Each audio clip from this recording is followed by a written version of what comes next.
What's going on, everybody? This is Mortym, this time bringing you some of the general pros and cons for the newest class in ESO, the Warden. That said, that is a couple months old at this point, mind you. However, it is still the newest. There are going to be a timestamp, well, at least one timestamp down below, just jumping ahead to the part where I talk about the actual general pros and cons, because first I'm going to go through each of the skill lines and their available morphs, just so you kind of know what you're working with to begin with. Now, just right off the bat, Wardens are good at pretty much everything they do, but we're going to jump into the Animal Companion skill line first, its available morphs and its passives. We're going to start down here with the passives, the first of which being Bond with Nature. When one of your animal companions is killed or unsummoned, you're restored 1260 health. Savage Beast, activating an animal companion ability grants 4 ultimate, which can only happen once every 8 seconds. Flourish, which increases your magic and stamina recovery by 12% if an animal companion ability is slotted, which is great for DPS and heals, honestly. Well, all of it, really. That said, Advanced Species increases your damage done by 2% for each animal companion ability slotted. Now, just one thing about the Warden. One of the ways that they made them particularly good at everything is pretty much every one of their skill lines has a passive ability just like this that increases their damage done, your healing done, and the other one increases, I believe, frost and magic damage and spell resistance and stuff like that. Basically, per ability used. That way, you kind of get benefits for doing whatever it is you're doing. So, you know, if most of the animal companion ability stuff is damage-based, so increasing your damage because you're using those abilities is a nice way to give you a bonus while not hindering anybody else. So, with that said, Feral Guardian. Starting out, you rouse a grizzly. It's the most iconic one. I'm sure everyone's seen it by now. Once it's summoned, you can actually activate it again at 75 ultimate, and it will do a big swipe that'll cause 11,323 damage. With this guy, mind you, that'll change. But more importantly, that damage deals 100% additional damage to targets under 25% health, and the grizzly's attacks do an additional 12% damage. So, first of all, that 75 ultimate ability, if you pick Wild Guardian, which is the damage one, the damage morph, that is insane. It'll crit for like 25k easy. That said, the two morph options are Eternal Guardian and Wild Guardian. So Eternal Guardian, if the bear dies once per minute, it will just respawn itself. Less useful in PvE situations, honestly.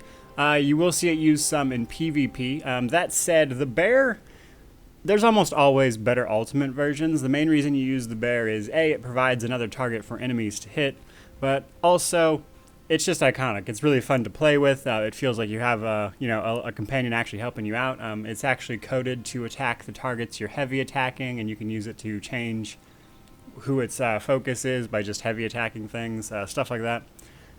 But that said, there's almost always better options. So keep that in mind as we're going through the bear's attacks. For Eternal Guardian, like I said, a lot of uses in PvP actually, because that way it just respawns immediately and you don't have to waste the 5 seconds or so cast time that this summoning the bear itself has, which by the way, summoning it is free. It doesn't actually cost anything to summon it. You just have to have the 75 ultimate to use its special ability.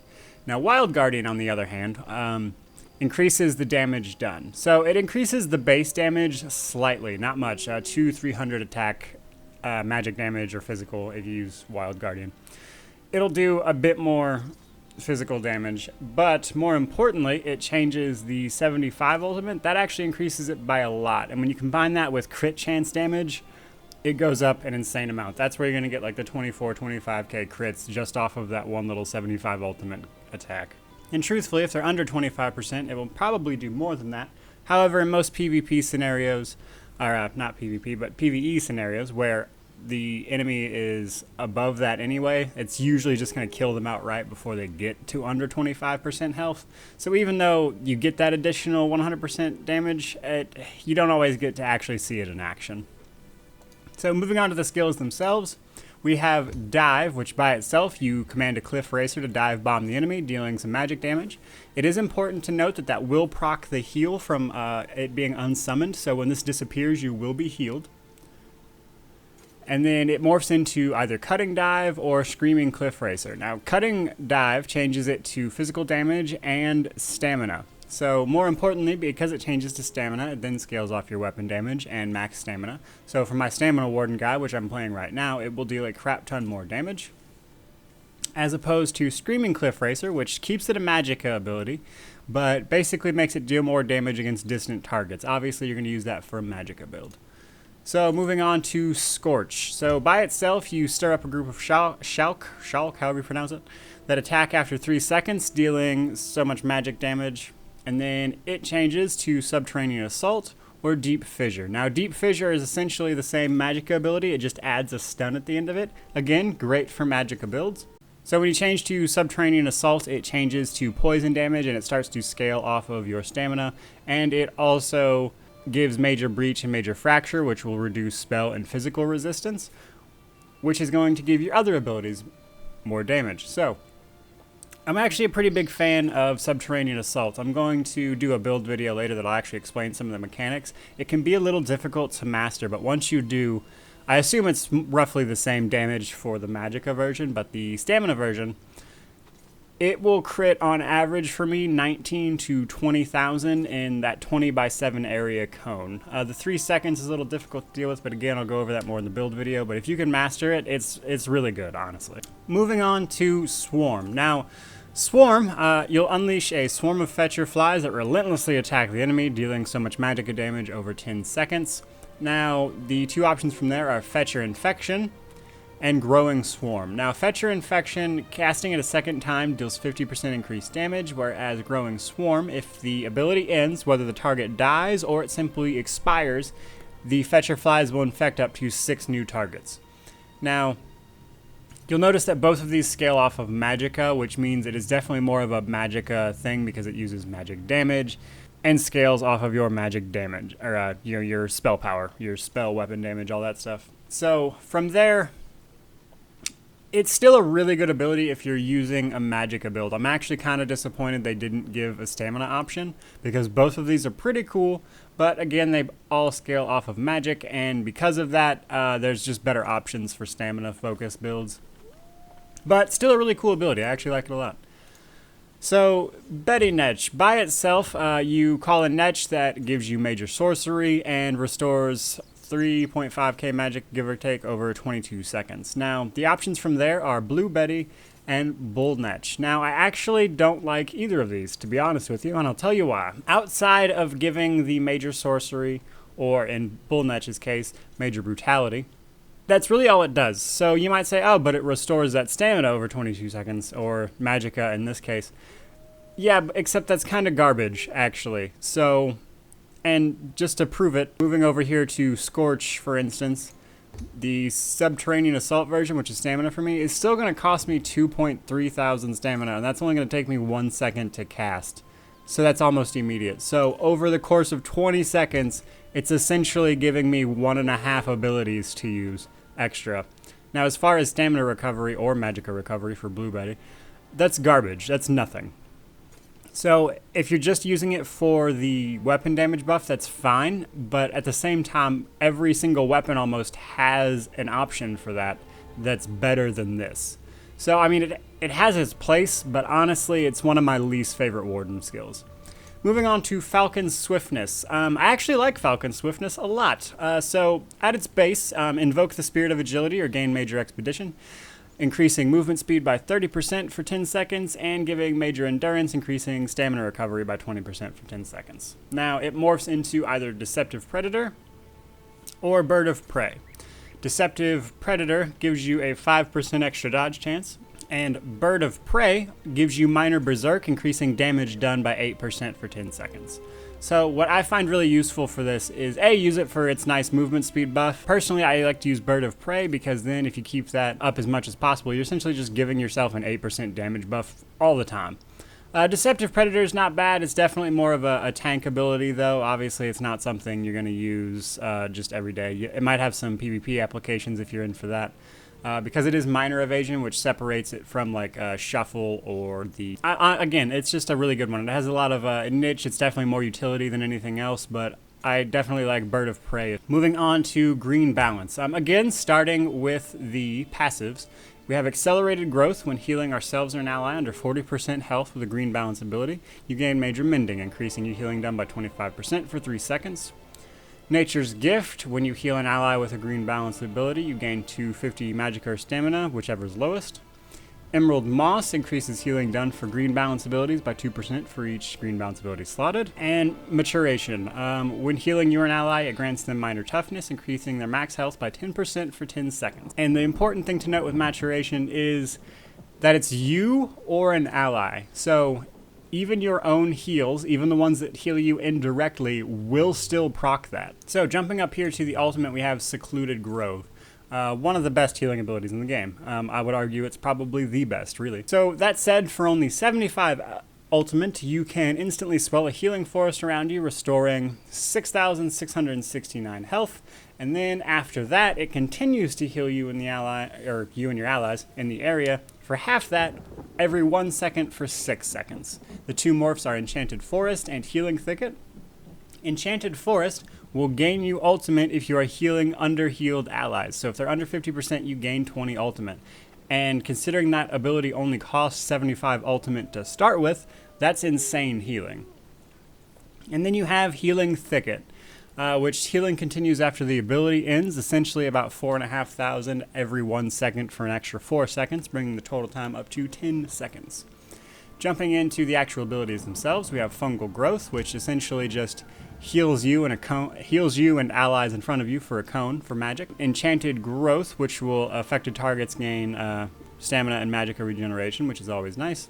And then there's Soothing Spores. It'll cost stamina and heal allies that are closer to you for more. I don't care for Soothing Spores much, and that's simply because it changes it to a stamina ability. It sounds good at first, but until you realize that for stamina builds, there's actually a couple other skills down this line that are definitely way better to you. Now, then we have Healing Seed. We basically summon a field of flowers that blooms after 6 seconds, healing us in the healing whoever's in the area for about 4,000. But more importantly, it also activates the Healing Seed synergy, which will heal your group members who activate it for a bit over 8k over 5 seconds on its own. And then we have Budding Seeds, which will, whoever is in the area, if you cast it again, it will immediately activate the area. So essentially you can change it from either waiting for the heal or doing it yourself, plus it also increases the heal off of Healing Seed. And then there's Corrupting Pollen, which definitely is pretty good for PvP, since essentially it makes the area, which is an 8-meter radial circle, receive less healing. Their healing will be reduced by 30% for 4 seconds, which again definitely has some PvP uses, not so much in PvP areas. One of my favorites, Living Vines.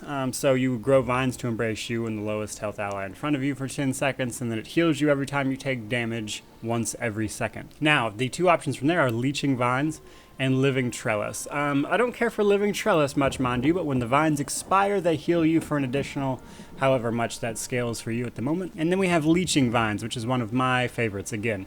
So what Leaching Vines will do is, in addition to the initial effect of healing you every time you take damage, anything that hits you is also given minor lifesteal, and you hitting that target back will also heal you again for almost the same amount. So essentially doubling the healing provided you're hitting the target. So for stamina abilities, that's awesome, actually. It's a great stamina heal ability. Well, anyone really, but definitely more for stamina builds. I would argue if you're using magic, you could probably get more healing off one of the other ones, but for the stamina builds, Leaching Vines is awesome because you get the lifesteal plus the initial heal itself from them hitting you. Plus you're right up close to hitting all of them, so it's just really good. And then we have Lotus Flower, again, another favorite of mine. So by itself, you embrace the Lotus, causing your light and heavy attacks to restore health, varying over 20 seconds. Now, from there it goes to Green Lotus or Lotus Blossom. And essentially what those do is, in addition to its initial effect, it'll either grant you weapon critical or spell critical. Either way, pretty great. And then lastly, we have Nature's Grasp. Swing to a targeted ally, healing them for 8,000 over 10 seconds, or however much it scales for you. The two morphs are Bursting Vines, which will heal them instantly for less health, or Nature's Embrace, which will also heal you in addition to them. Now, it is worth noting, while you have this on your bar, it will cause players to get a blue highlight, basically indicating that you can use this on them if you choose to. So again, basically all of those abilities make the Wardens amazing healers. Now, moving on to Winter's Embrace. We have Glacial Presence, which increases the chance of applying Chilled with Winter's Embrace abilities by 200%. Frozen Winter, which increases physical and spell resistance for each Winter's Embrace ability slotted. Icy Aura, which reduces effectiveness of snares against you by 15%.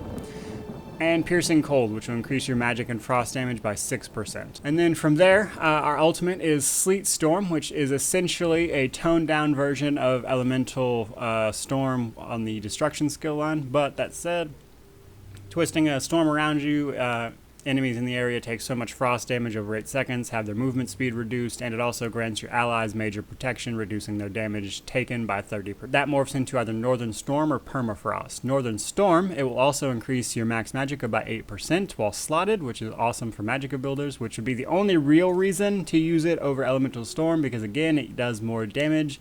So if you were a healer, this might have an application for the major protection, but otherwise, like as a magicka user, why would you use this when Elemental Storm definitely does more damage? So they added the max magicka to make it a little more appealing. Now, Permafrost, if the enemies are damaged 3 times by this, it stuns them for 3 seconds, which is awesome. Moving on down here, we have Frost Cloak, grants physical resistance to you and enemies, or your allies rather, in an 8-meter radius, and grants them the same physical and major spell resistance it gives you. And then the 2 morphs are Expansive Frost Cloak and Ice Fortress. Expansive Frost Cloak reduces cost and gives you a larger radius. It takes it from an 8-meter radius all the way up to a 28-meter radius, so it makes it gigantic. It's pretty hard to miss your allies when it's that big. And then the other option is Ice Fortress. In addition to its normal effects, it'll grant you minor protection, reducing incoming damage by 8%. Then we have Impaling Shards, which it doesn't say, but it is actually around you. When you do this, it'll throw up a bunch of ice shards and deal damage and reduce movement speed to enemies around you, and the damage is based on your max health. Now, then there's Gripping Shards, which will immobilize enemies that are caught in it. Again, it's based on max health, so this is more of a control ability than it is meant for damage. And then you have Winter's Revenge. So you can do it at a target location instead of around you.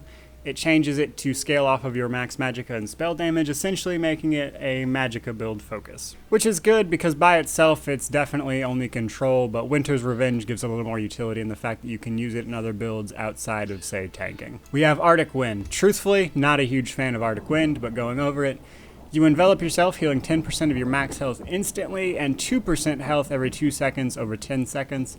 And then the 2 options from there are Polar Wind and Arctic Blast. Polar Wind heals an ally for 10% of your max health also when you cast it, as well as Arctic Blast, which will deal frost damage to enemies around you. Now, Arctic Blast at least kind of has a place.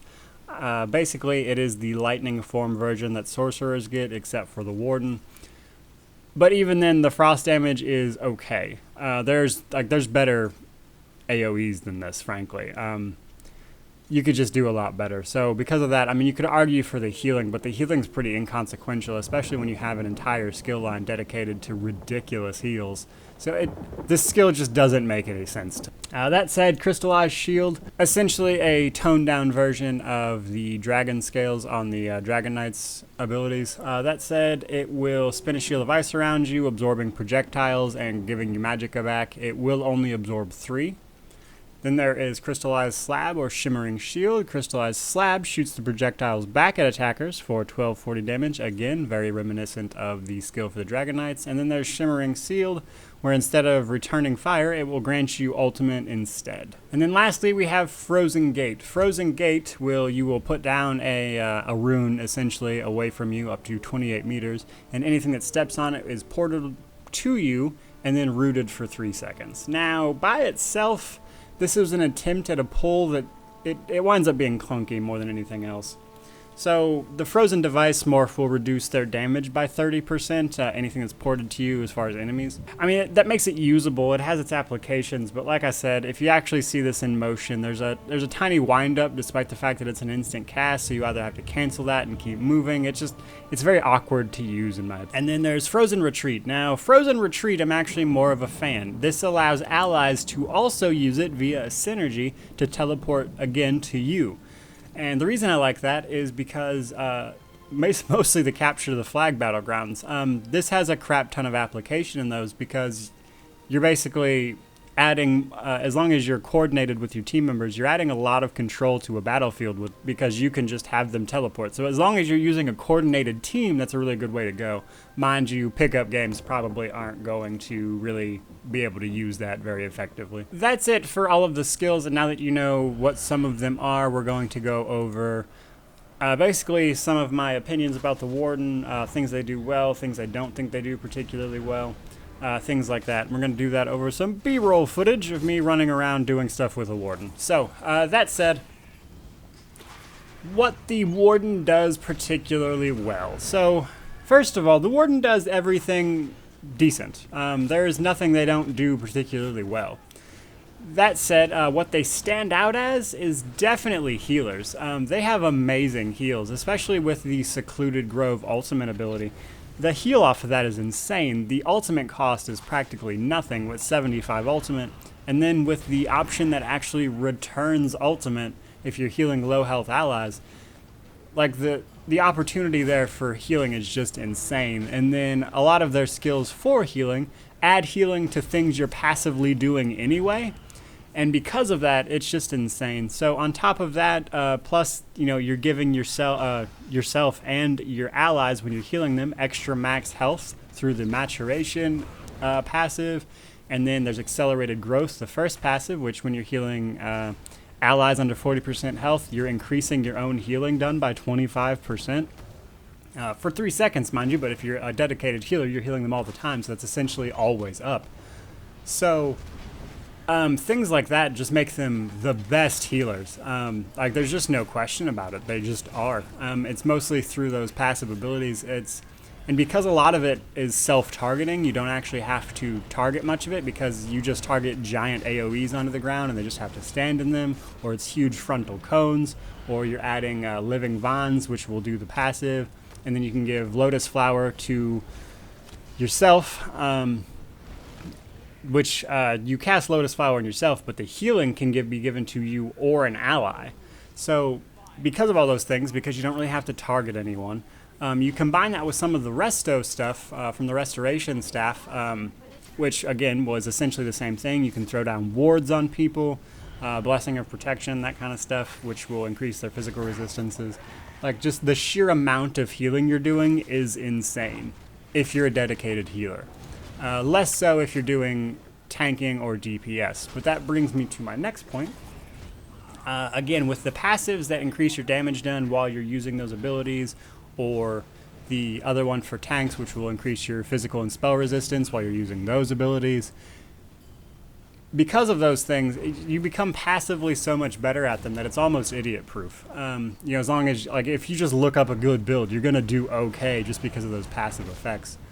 So because of that, they're just really good at a lot of stuff. Now, that said, I will say I do not see them as a popular choice for tanking. I mean, you see a few, but few and far between, and it's hard to tell for me if that's just because tanking is not popular, because I certainly don't enjoy doing it, to be honest. Mostly because it's boring. I just like to DPS. That said, I just don't see a lot of them. That said, they definitely have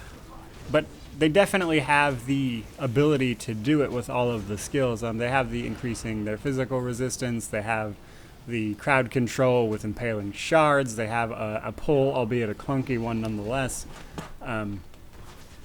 You combine that with their healing skills like Leaching Vines, which will heal you when people are hitting you. Their maturation passive giving them extra health just because they're healing themselves with it. So because of those things, they have a lot of options as tanks even.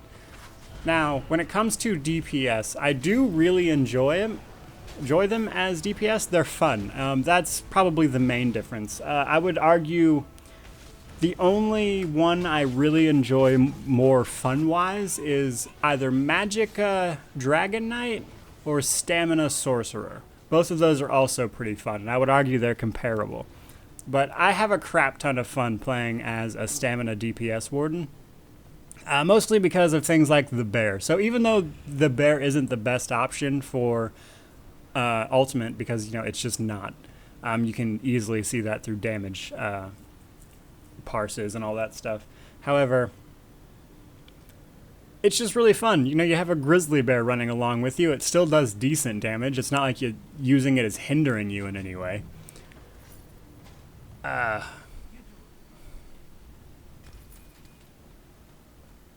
So because of those things, the Warden, much like the Sorcerer in that sense, it's just hard for them to be bad at things. Now, one big detractor, I will say that Stamina DPS Warden is a lot less survivable, in my opinion, than most of the other Stamina DPS classes I've played.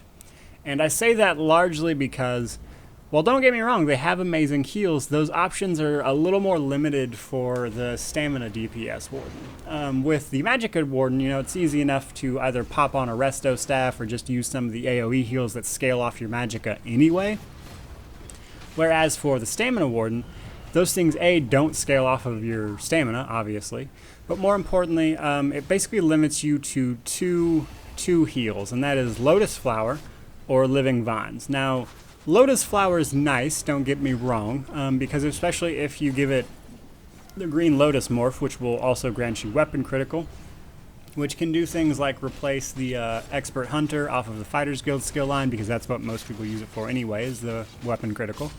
So you can use your own abilities, class abilities mind you, to replace that, plus it also gives you healing, which makes it a nice option. However, because it doesn't scale off of stamina, it scales off of Magicka, that healing is still reduced. And keep in mind, you actually have to be hitting the enemy for that to be effective.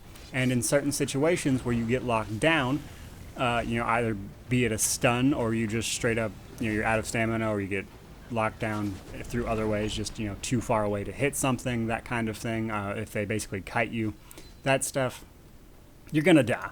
And then that only leaves one other option, which is Living Vines, because if you morph it to Leaching Vines, in addition to taking health when you get hit, it'll also apply minor lifesteal for 10 seconds, and then basically every 1 second that anything that just hit you, that you hit them back, you're gaining health. And don't get me wrong, that's pretty good. It'll help keep you alive for sure. But again, same problem. That requires you to be damaging them for you to get that health back. So again, if you get locked down as a Stamina DPS Warden, you're basically going to die. Now you could argue, well, why don't you just use Vigor off of the Alliance War skill line, the Assault skill line? Well, kind of the same thing. It's not so much that you can't, you know, because that healing continues even if you're locked down, I admit. However, it's also not that much healing. So Vigor is nice, but you know, if you don't have the extra major mending to back it up, like say the Dragon Knight does, while it is solid healing, don't get me wrong, it's basically not enough to keep you alive by itself. You basically always have to pair it with something else, especially in solo situations. So if I had to give it one con, which it's mostly that, as a stamina DPS at the very least, you don't have a lot of survivability options. And I don't know if that's intentional or just kind of an oversight, because again, as a Magicka DPS, you still have basically all these options open to you because all of them scale off of your Magicka. You could heal the crap out of yourself and still have an entire another bar dedicated to straight up damage. And because most of that stuff scales is not only straight up magic damage, by the way, which means it benefits from all the magic passives, as well as most of a lot of Magicka sets, like the Warrior Poet, I think it is, from Morrowind, that only benefits magic damage, which means the only real Magicka user that's getting effective use out of that is the Stamina Warden, because any other Magicka user would definitely be able to use better sets. So it's just an odd thing to me that Stamina DPS specifically has that weakness. But that's all I'm going to babble on. If you have watched this video through the entire way, color me impressed. I appreciate you staying that long. Thank you so much for watching. I certainly hope you subscribe. Keep an eye out for my Stamina Warden build. I will be throwing that up here before too long. After that, I plan on doing the Templar. So if you like what you see, stick around. I do have some more coming. But either way, thank you so much for watching. I hope you have a great day.